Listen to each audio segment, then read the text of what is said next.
Today, we're honored to welcome Tommy Tickenoff to the show today. I'm very excited about this. He is a generational farmer. He focuses a lot on sustainable farming practices, which is such an important topic in our world today. And he's done a lot of things about it because we can talk about it, but he's actually done things in the industry and he's making an impact. So I'm very stoked to have him on the show today. How you doing, man? I'm doing good, Anthony. Thanks for having me on. I'm excited for our chat. Looking forward to it. Absolutely. I'm very interested to hear your story and how you became a farmer and everything that you're doing today to help people in terms of farming practices. Yeah.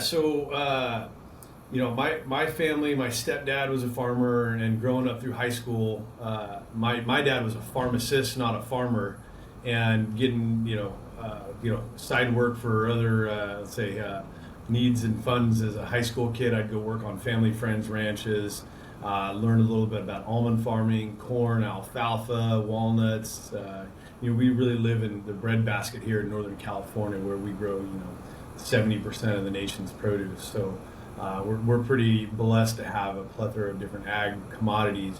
But with that comes byproducts, either cosmetically blemished fruit and vegetables, or ones that have maybe, other issues that where they aren't going to make it in the human consumption chain. And so my wife and I looked at that, and I've been involved on the commodity growing side, but also the processing manufacturing side for close to 20 years now. I don't want to date myself. I just tipped over the 40 scale last year, but we've got a pretty good line on everything grown in California. We have two businesses. One is a commodity company called Byproduct Group, and just like the name says, we focus on agricultural byproducts, whether that's grapes coming out of a lot of the wineries here in California. We use grapes for different cattle feeds and livestock feeds.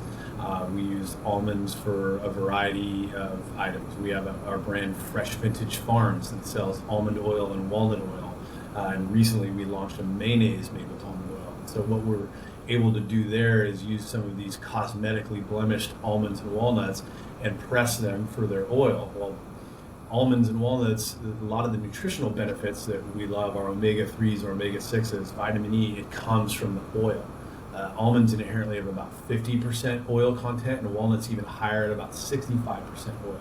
So we were able to use these almonds and walnuts that would not necessarily end up in the food chain to create a super nutritious product, but also something that's flavorful and versatile in the kitchen and baking. We have my wife even sells a little bit of the almond oil she makes for a cosmetic side too, and that's a really high quality product. And it's all natural, all clean ingredients, not hyper processed and refined using chemicals and extraction techniques that or I would frown upon highly. We offer both cold press oils, which is like your extra virgin, and then the next tier is expeller press. And what we do after expeller pressing is a steam distillation process that's a natural refining. So it's not using any chemicals or high heat to refine. It's basically just using steam and a lot of pipes and plumbing. So you're really getting a quality product that's stable, that can generate an awesome product like a mayonnaise. That Anthony, I alluded to this a little earlier in our previous chat, that as entrepreneurs, I think we all need a quote, a why, and our why is that me and my wife, we have 5 kids. And so it's so easy in today's day and age to just reach for that easy, quick item that, okay, the kids will eat it. We're not really looking at the nutritional label or in the ingredient set. And well, they'll eat it, so that's all that matters. It's like, no, we can do better, and in a cost-effective manner. So we're really fighting to make a clean ingredient, tasty, affordable product line that people will be proud of to cook, bake with, make some sandwiches with, and just feed their family and go about their lives not breaking the bank. Absolutely, man. Thank you for sharing that story. I'm so glad you brought that up there, the why, because that's a very important aspect of why we do what we do, obviously. I mean, having that strong reason and, like protecting the kids in a sense, because, yeah, they may eat it, but it's just going to cause them problems down the line, right? And making healthy food accessible and enjoyable is a key as well. Yeah, I mean, I have a sob story, but I was at the gas station a couple weeks ago, and this little girl, hopped out of her car and went inside while her dad was filling up, and it's like I see her come out with like a candy bar, a bag of chips, and a soda. This is like 2:30 in the afternoon, right off school, and I'm like, oh no, like just the worst choices, ever. And it's like, as parents, I think it's not easy to, feed our kids, but it is something I think we need to prioritize.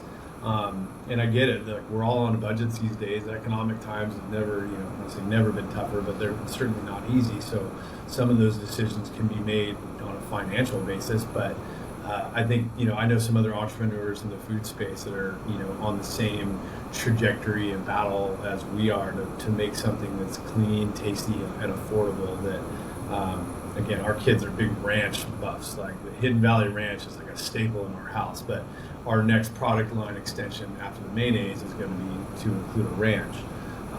But again, our kids are our best focus group, man. I kind of laugh, but like if we're going through R&D, I'll take some home, put it on the counter, and if the kids like it, then we're on the right track. If they're like, nah, like, all right, then we got to go back to the drawing board, because they are unbiased, unvarnished, and they will either love it or spit it out. So Yeah, absolutely, man.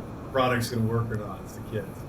It's something I was learning recently. It's kind of sad, but like the chronic disease rate for kids is about 40%.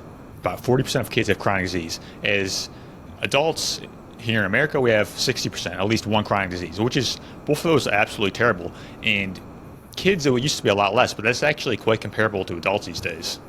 Yeah, and not even to get into politics, but the Make America Healthy Great movement, I think at least is a good eye opener for people, whether they agree with the concept behind it or not. But just pay a little bit more attention to the ingredient sets on our back of our items that we have in our pantry and our fridge. These choices, they don't take that much time to look at the back and go, man, that's a hell of a lot of sodium or sugar or just refined wheat flour. What the heck is that oil? And some junk on the back of a label you can't even pronounce. Like, there's no real reason to do that, other than food companies are just trying to formulate with the cheapest ingredients to make something that's basically addicting to kids to have. Again, like I referenced Doritos and Reese's cups and a soda. Like, I think we've all probably seen that meme or example of the soda can and sitting next to it, how much sugar, it's like half of the can is just straight sugar. You talk about 30, 40 grams of sugar in just a 12-ounce diet soda. Which we've shared the like trade show floors with brands like Poppy and Olipop and a few others that I really admire what they've done as far as progressing and making either it's a probiotic soda, a prebiotic soda, low sugar, using different alternatives. I think, to me, there's two targets that are always moving. Sustainability is one, and I'd like to talk about that later as far as goes almond industry, walnut and ag, but also like moving target with our better for you products. There's no end goal to me. It's always, we can do a little better, little better, little better. And that's not only the ingredients, but the sources they come from and the farming. So those are two are kind of like intertwined. We want to have healthy ingredients, but also we want to make sure that they're a sustainable practice to farm, cultivate, and process those in food. So we really touched all those aspects. It's really a fun time for us to be in business and growing them because of all the aspects of the business we do get to touch.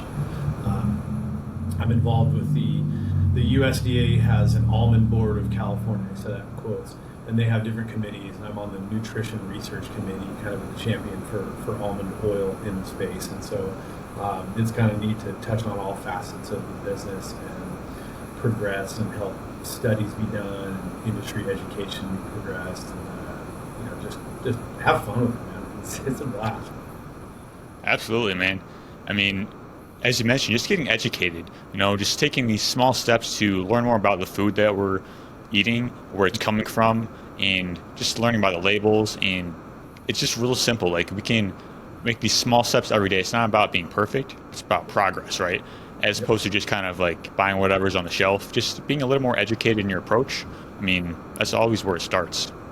Yeah, I mean, eliminate some of these, I know we're pushing to eliminate dyes from foods, and I think that's a great movement. It seems like research has kind of shown that these aren't good for us, and all these other countries are banning them, so we need to kind of take a better look at it. And I love that some of their alternatives are like, all right, we don't need to use an artificial dye. We can use, an extract from, like, for example, grape skins. Like, we deal with grape skins, and they have a natural color to them that can be extracted and used in other ingredients. Like, all right, these tomato ketchup companies, like, they've added red dye to their stuff to make it look red. I'm like, all right, let's like, err away from that. And maybe as consumers, we need to be a part of that solution, and maybe, I would say, check our expectations about how things need to look. Yeah, for sure. We eat with our eyes a lot of times before we eat with our taste buds, so maybe that's part of a consumer going, like, all right, like, I don't need this bright red ketchup, because that's an artificial, we'll say, fallacy, that we're not actually, shouldn't look like that. It's pretty, but sometimes, good for us food isn't pretty. I mean, it's kind of like working out. Like, all right, the results are great, but it's not fun to be in the middle of a workout and get your butt kicked and sweating. But it's kind of, hey, we can't just rely on everything to be easy and look great. Yeah, for sure. Another thing you mentioned was the sugar. I mean, if you just, like, imagine, having this drink in front of you, but then you see all the teaspoons being poured into there. It's going to take a couple minutes. Oh. Would you still would you still have it? No, it's funny. They put these disclaimers on, like, cigarettes and tobacco products. Like, I think the same one should be like a picture of, like, here's how much sugar is in this can of Coca-Cola. And I grew up drinking a bunch of Coke or Mountain Dew, Dr. Pepper. That's kind of in the age of the early to mid '90s, where those things weren't exactly prevalent, or I would say we weren't known to us. Definitely. And I'm also glad that you mentioned, like, the aesthetics of the food, because we see the produce on the shelf. It's just so, like, clean looking, right? It's very, they try to make it look beautiful and all these types of things. And the reality is, in nature, it doesn't look like that. You're gonna see dirt. You're gonna see, the size difference. And the reality is, those foods are gonna be much more nutrient dense than the pretty food that we see on the shelf. Is that right? Yeah. I've got a couple friends in the industry. One is a guy named Ben Moore. He's got a company called The Ugly Co. And they take upcycled, peaches, nectarines. Again, in California, we have this awesome, produce bread basket. He's doing a great job of dehydrating those things to make good, nutritious food. Because they're cosmetically blemished, but they're beautiful. They're, as far as the nutrient content, they taste great. And so, just because they're not going to be out of box in Whole Foods or Costco or whatever retailer in there, doesn't mean it's not a good item. So, as consumers, I think we can play a part in retraining that and go, no, we don't need something perfect. I like walking through the orchards and seeing the almonds as they're coming off the processing line. Some of the funky ones are the most intriguing to me, like a peach with, like, a double wing coming off of it, or almond that's weirdly shaped. Like, I'll keep some of those as little trophies here, and I'm like, oh, look at that one. That one's kind of unique. So it's like humans. Like, hey, some of the unique parts of us are individuals, the coolest ones out there. And I think fruits, vegetables, and food's the same stuff. Yeah.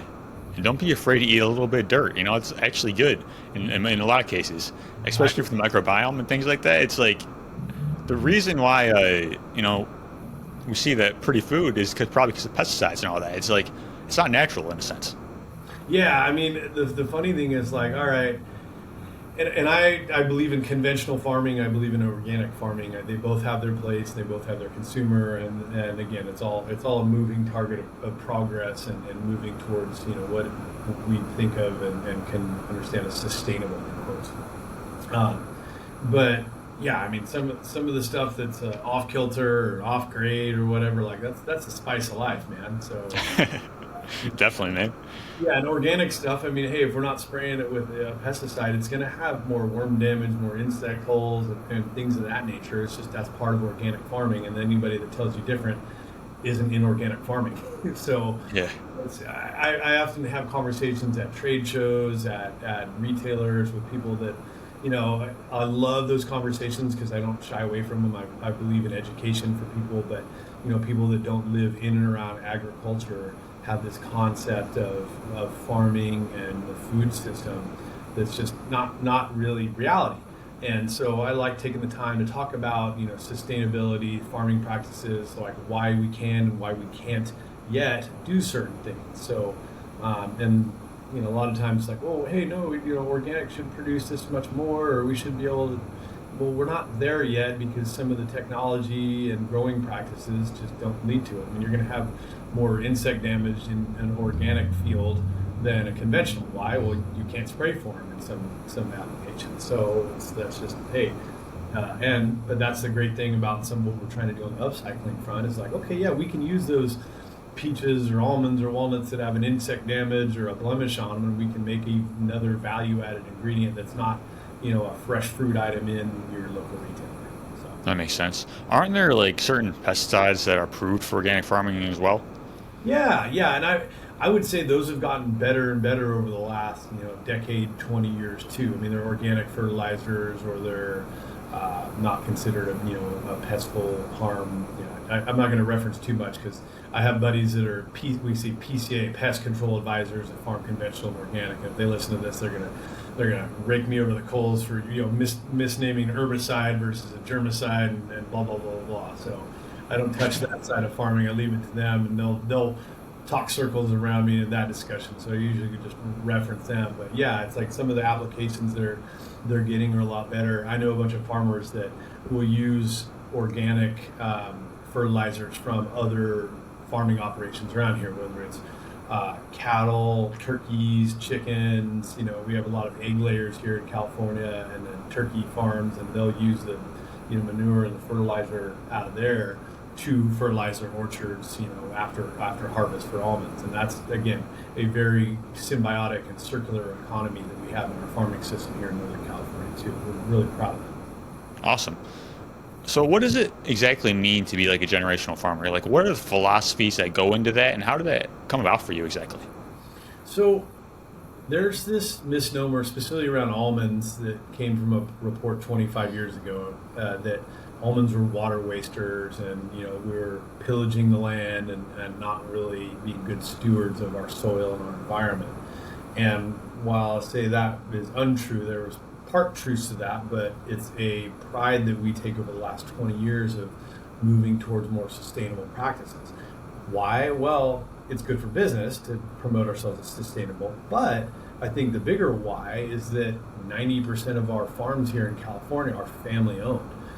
They're not in the business of putting something in the ground for 2, 3, 5 years and just destroying that soil and the aquifer. Our best bet is, hey, continue this practice for years to come. I mean, you put an almond tree in the ground, and you're farming that tree in that orchard for 25 years. Pistachios are longer than that. I mean, corn, alfalfa, all those need to be rotated and cycled. So it is very much in our best interest to have regenerative practices that continue to be good stewards of our aquifer and our water, of our soil health, of our environment from a dust standpoint. We have a lot of solar farms out here that that help our pumps and our wells and our irrigation systems. Something that's really come a long way in the last decade is our symbiotic relationship with the bee industry. Not too many people know that it's like between 80 and 90% of the nation's bees come to California for our almond bloom. So I've talked to beekeepers from Oregon, Florida, Texas, Northeast, that like between 50%, 60% sometimes their revenue comes from supporting the California almond industry. So without that revenue source, a lot of those apiaries wouldn't have the revenue to stay in business. So what that means is that again, we rely on them, they rely on us. So it's also in our interest to have those bees show up healthy, and that means cover crops with flowers that are blooming before the almond trees, not spraying pesticides, make sure there's adequate water and nutrition for those bees. And then when they leave to go back to where, again, Texas, Florida, Oregon, Idaho, wherever they're from, we want them healthy going there so that, again, they come back next year and then everybody wins if we're all moving in the same direction. So sustainability and farming practices and generational farming is all a parallel, say upward trajectory of what can we do better, what can we make more efficient, sustainable. One of my coworkers here, he's an almond farmer as well, and he was showing me the other day, I think he used 9% of his total water allocation this year, meaning, okay, we had a good water allocation. He has both, we say, surface water, which is coming from I'm going to brag right here. So we can go a mile or two east just outside of town, and we can look up into the Yosemite Valley and see Half Dome. So we're about 75, 80 miles from Half Dome as the crow flies. So on a clear day, which we get a lot of them, we can see Half Dome. So that's a little bit of a flex, but I also say that to say we get a great watershed coming off the Sierra Nevada mountains, like the Merced River that comes right through the Yosemite Valley between El Capitan and Half Dome, runs about 2 miles from here. So our watershed is one of the best areas for sustainable practices and things that we should be farming here. That's not to say there are parts of California that should not be farmed. In recent years, we've been initiating what's called SGMA. That acronym is Sustainable Groundwater Management Act. And that is a good program to regulate the amount of water people are taking out of their wells and out of their grounds, because the aquifer is a finite item. You can add and subtract, but if you subtract all the water out of that aquifer, it's like a sponge, it'll dry up. So almond farmers are starting to be less dependent on more and more irrigations. Like I said, my coworker will only use 9% of his total water allocation. That's fantastic. And we didn't even have a drought year. He was able to do that. But on top of that, in wet years, like 2 years ago, we had a big rain snowfall. It's fantastic. Well, they actually ask growers, farmers to put more water onto their orchards, into their fields, to help bolster that aquifer. So we're a part of that program as well, to where, hey, we have these great cover crops that kind of break up the soil, and they provide a good mechanism, with those roots of those cover crops for water to seep into the ground, get into the soil, get into the aquifer. So years that we have surplus, they say, hey, pump that aquifer full, put as much on, into the ground as possible. So again, that's another great program. Of like, hey, I'd like to think we are not water wasters now. If anything, we're positive stewards and working with Mother Nature to help the long game. So it's a very long answer to your short question of generational farming.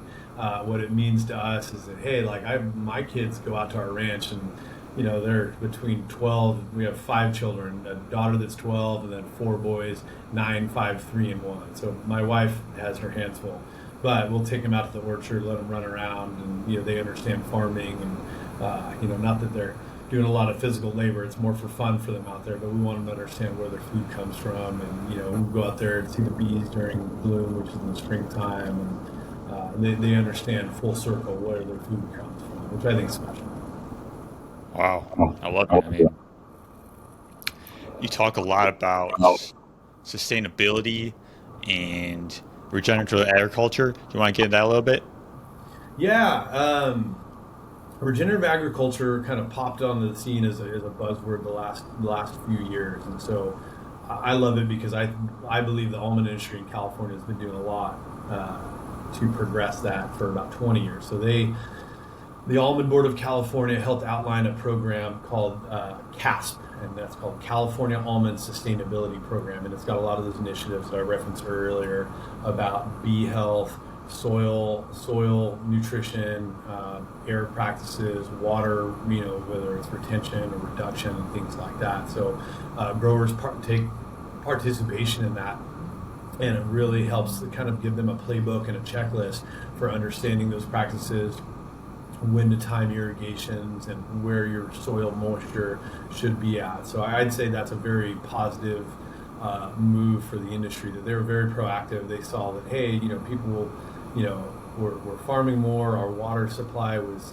somewhat being stretched, and so what can we do to get ahead of this? And so that started about 20-ish years ago, and it's really been, kind of, I would say, the poster child for sustainable farming.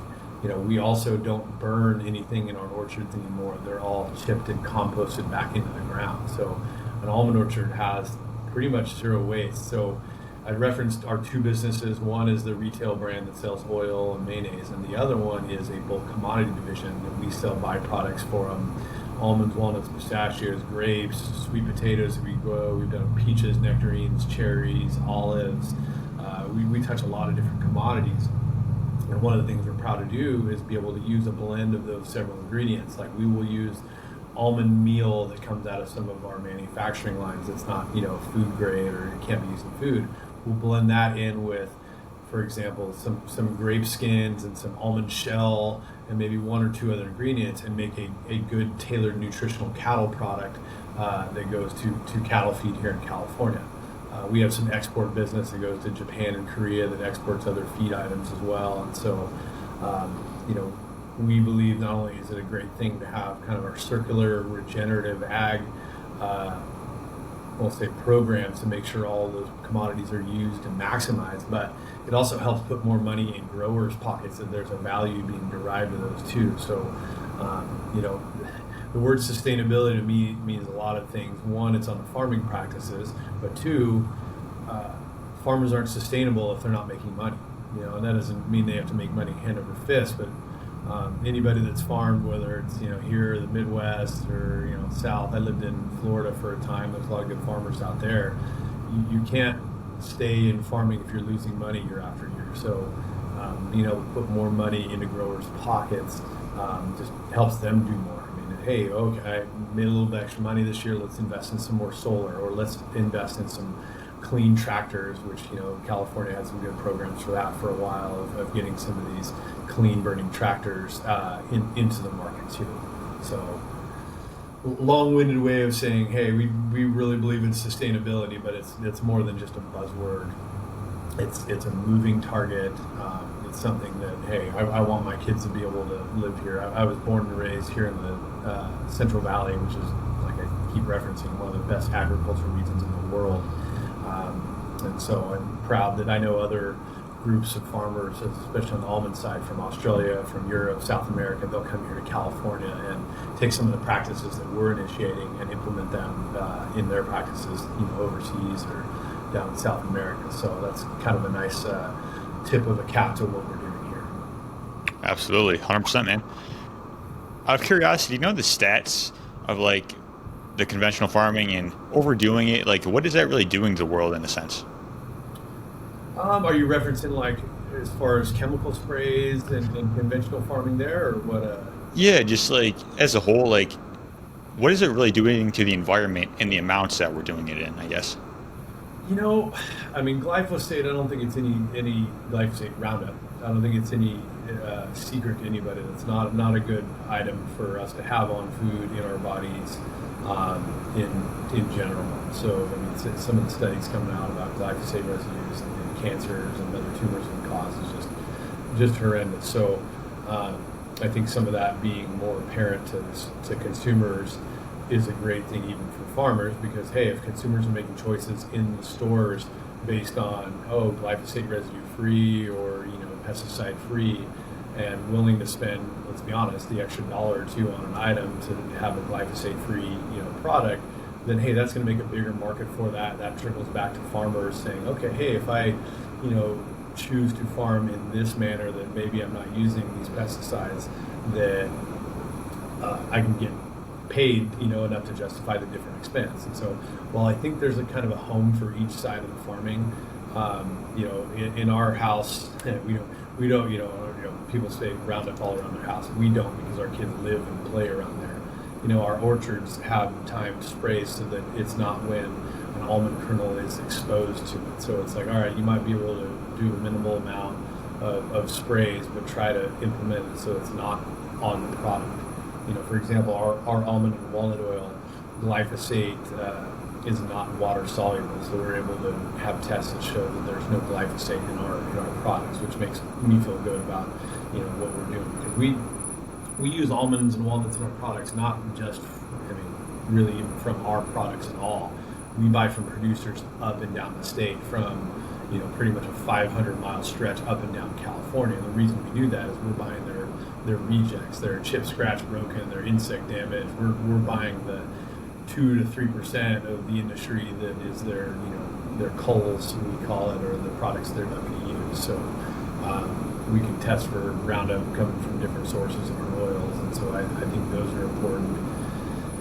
Again, I was talking about cover crops a little earlier, and those are things that the industry has gotten away from, more of these Roundup just blanket spraying orchards over there, and it looked like a scorched earth. You're seeing more of these cover crops, because we're seeing benefits of of soil health. They hold moisture longer. The soil's better for the root system and absorbing for the trees. And so these are all great things the industry's done studies on and moving in the right direction that benefits both the growers, but even more importantly, the consumers. If the consumers aren't liking what we're doing, they're not going to buy our products. That makes sense, man. So when it comes to sustainable practices in farming, like what are some that come up that are really important for you? We live here in the valley, so dust control and burning, which we've made strides on, is important to me because we live here. I can smell Roundup coming from an orchard when they're spraying. We just touched on that, but our dust and our burning practices are being tremendous. I mean, instead of years ago, they would we're a huge rice growing region up a little bit north of us here too, and they used to burn those fields as practice. It's like, oh, there's good for the soil. Well, it's not good for the air. It's like we could feel it in our lungs, and they used to do that. So, both the almond, the walnut, and the rice industry, they've gotten completely away from that practice, which is good. I mean, composting, disking into the soil, some of those practices have really benefited. And like I had said about almond trees, an almond orchard when it's past its big production lifestyle is about 25 years. In the past, 30 years, 40 years ago, they just burned those. Well, now they put them in a big pile through a big wood chipper. They'll disperse them around that field and then disc those all in. And it's actually a good natural kind of environment, natural organism to have back in the soil that kind of creates the life cycle, helps the soil for future growth. So, living here, I would say some of the dust and air stuff is very important to us, to me. But I think everything across the ladder, the water reduction is very important too.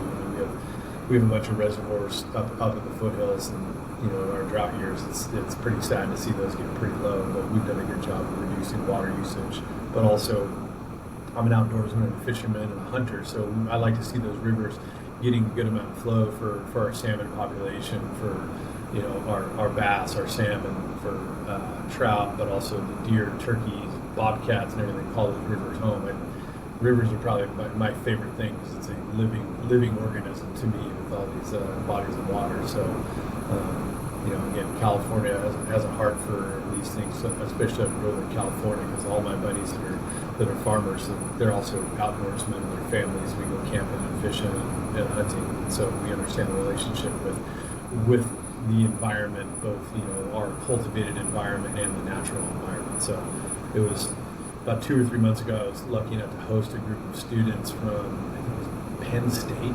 They flew out here. It was a natural biology class, and I gave them a talk at our California Delta, which is about 35 miles north, and we just talked about our Delta water system, how delicate of a environment that is, but also how the state is helping in some agreements to regulate that. Very good, man. Thank you for sharing that.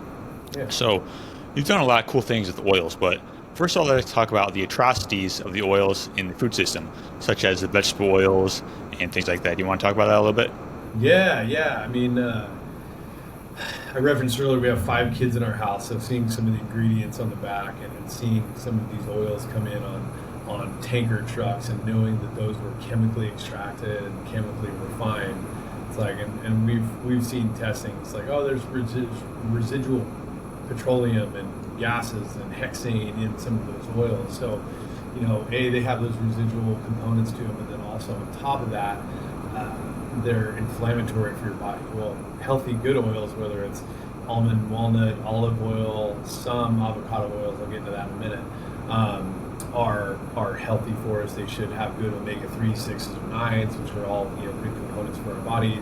Our almond oil has high vitamin E. Our walnut oil has higher omega-3 fatty acids than an extra virgin olive oil. So these ingredients and these oils that are supposed to be healthy, good for us. And I don't want to bash seed oils, because seed oils in their good extracted state are not a problem. It's the heavily refined, chemically extracted seed oils that are the ones our body's like, no, that causes cancers, inflammatory responses, and all sorts of other health problems. So, what you want to focus on is how the process is done, from the extraction to, if they're refined, how they're refined.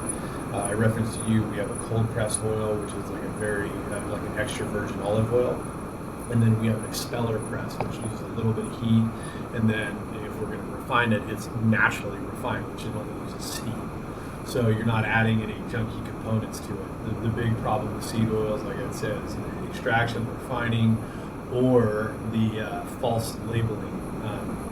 There's a great researcher, Selena Wong from the University of California, Davis. I just was on the phone with her last week talking about some studies she's done. It was originally a study about olive oil, and then more recent a study on avocado oil. And the avocado oil study I'll reference, I think she plucked like 12 different brands off the store shelves and tested a couple items from each one. And like 90% of them failed the purity test. So they were either blended with other oils or they're rancid and oxidized. So what you run into is kind of the wine industry has that problem, the honey industry. You have, once you get a commodity that's big enough, you can get these companies that go, okay, let's just say round numbers. Say avocado oil costs $3 a pound. Well, canola and safflower oil are only 70 cents a pound, so I blend a bunch of that in and still hit a similar nutritional component. I'm going to market this as pure avocado oil, and nobody knows the difference. I won't say the name. Chosen Foods has been caught doing that a couple of times. They're a company out of Mexico that makes different avocado oil products, and they're notorious for those practices. So, on a consumer basis, A, read the labels, but B, dig into your brand, and I guess you got to make your own judgment if they're trustworthy or not. But a lot of times you can look at an ingredient set and get a pretty good idea. But the bigger a commodity gets, which you see avocado oil everywhere now. I mean, you cruise a chip aisle, and a lot of them say made with avocado oil, a snack aisle, which I'm a part of a couple of brands that, hey, Truth in Labeling, they're doing a great job sourcing fantastic avocado oil. There's a brand called Wild Fox Foods that I'm involved in. Great bars and great trail mixes, and they use great quality avocado oil in their products. And they go to lengths to make sure they're sourcing pure avocado oil. So there's companies out there doing the right thing, and companies that just want to use the buzzwords of, oh, we're using this oil. So getting away from some of those heavily refined or extracted seed oils is important for us. And again, I reference my kids how much ranch sauce they put on everything. So we recently launched a mayonnaise that we can make some of our own homemade ranch dressing out of it. But our next iteration, if this one sells well, we'll be going into some of the condiments, because I know my kids, my wife's she's gluten intolerant, so she's been a celiac for 12, 14 years, and so we eat a lot of cauliflower crust or chickpea pasta and some of these other items, and so the kids are dousing their chickpea, or cauliflower crust pizza and ranch sauce all day. And so, well, I'm going to be a part of making a better choice and ingredient list for them on that. That's awesome, man. So there's a lot of false labeling going on, as you mentioned. We've tried to get the customers to believe a certain thing, but the reality is there's a lot of loopholes in that, and we can kind of put a lot of labels on things that aren't really accurate. Is that right? Yeah, I mean, and I don't know if there's going to be a good method to right that ship. Again, I referenced Selena Wong.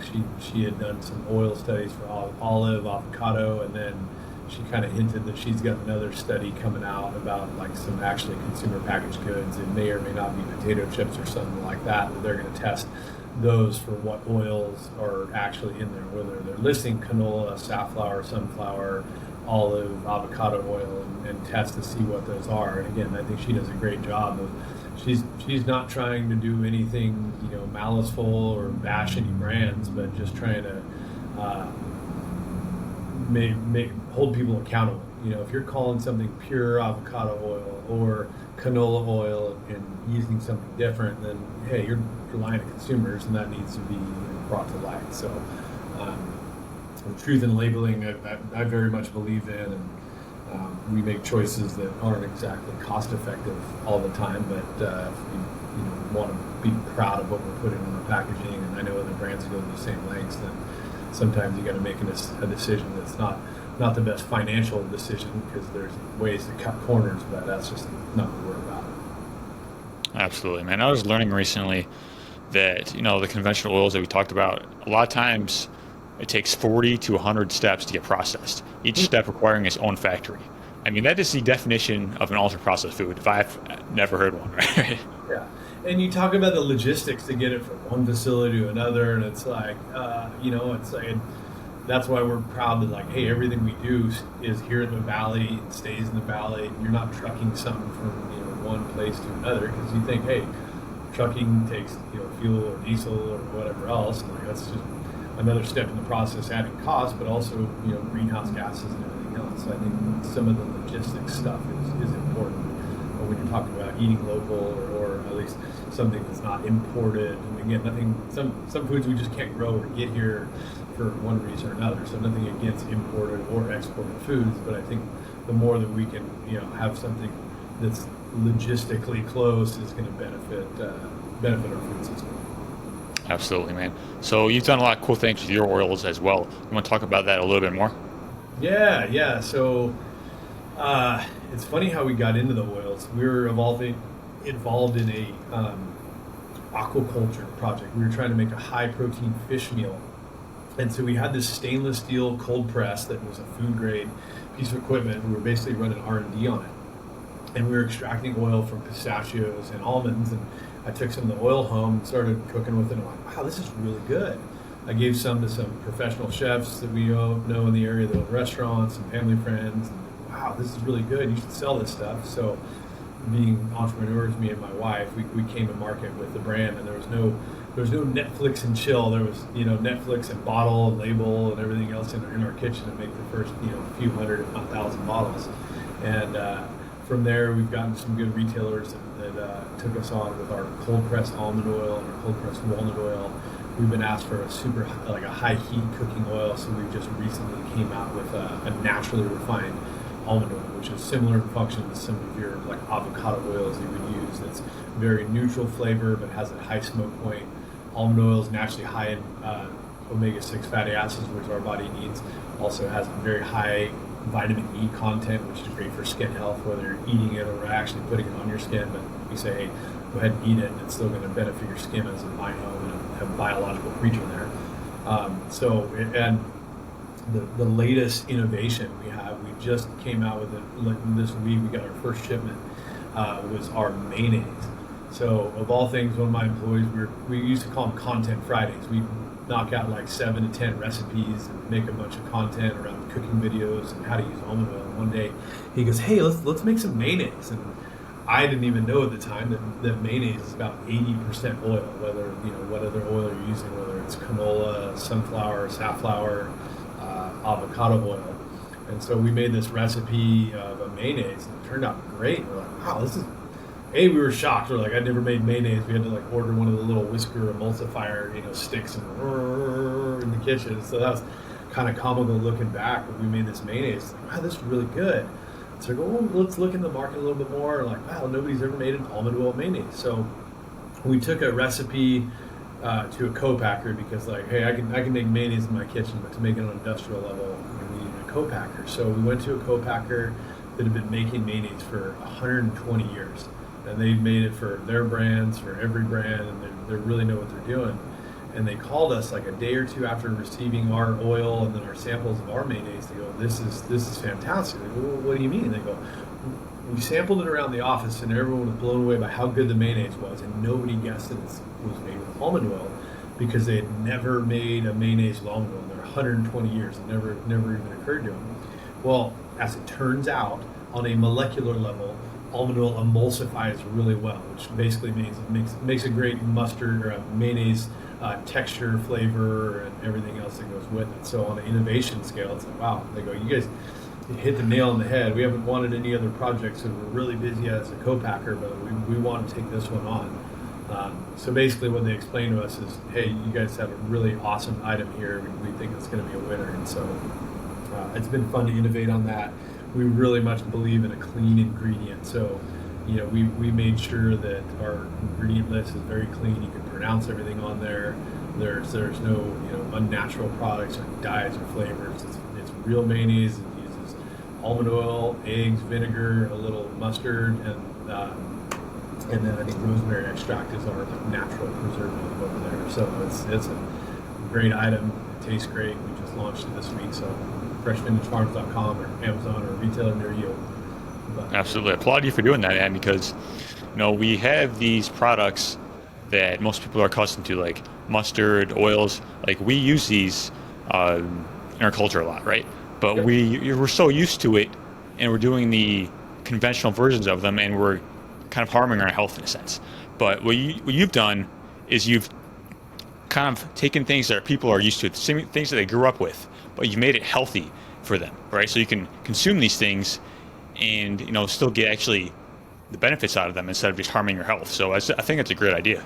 Thanks, man. And like I said, our biggest barometer of if it's going to work or not is having it taste tested by our kids. Because like again, they're not going to hold back. If something's gross, they're going to spit it out. So it has to taste good. I mean, I know people that buy stuff just for the nutritional components, and I applaud that. But for us, if we want to get what we call the second purchase, like for somebody to buy your item once is great, but you need that second, third, repeat purchases to actually have a business and a brand.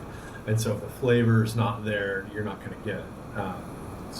It was important for us to have something that's nutritionally checking all the boxes, but then flavor and functionality have to fall in line too. So we're biased, but we think we hit it out of the park.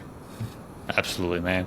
All right, I appreciate you so much for coming on. This has been awesome. Your story is amazing, and really learning about farming.